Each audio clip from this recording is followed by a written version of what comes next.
Hi everyone. As you know, we have cart paths all the way around the golf course now, and I've been asked to explain exactly what the procedure is when you get relief from a cart path. A cart path is an immovable obstruction, and this is the procedure.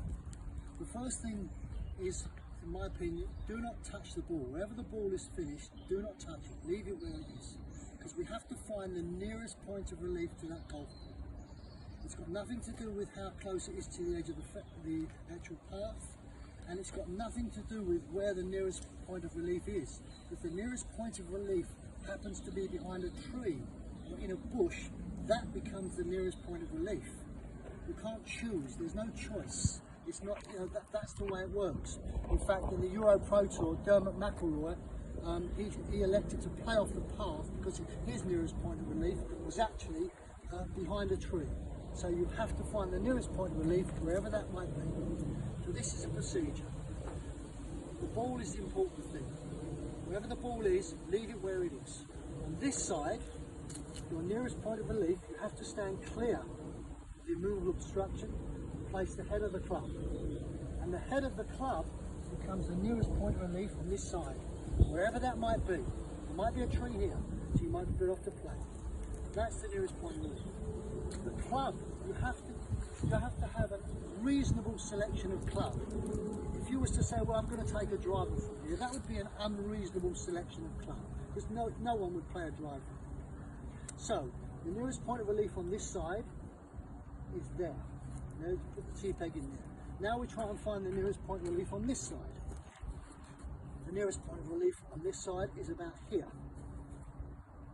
So now we check to see which of those points is nearer to the ball. On this occasion, this side, that T-peg is nearer to the ball.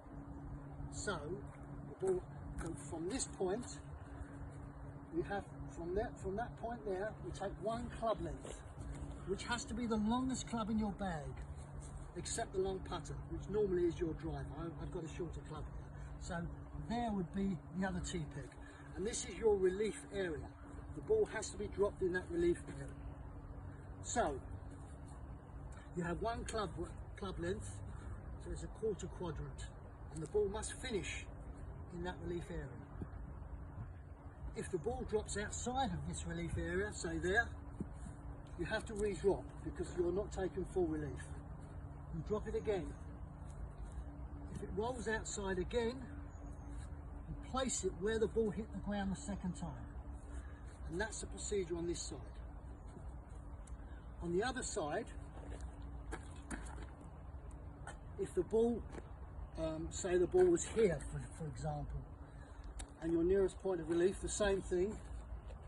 Obviously on this occasion, you can see this side, that T-peg is much nearer to the ball.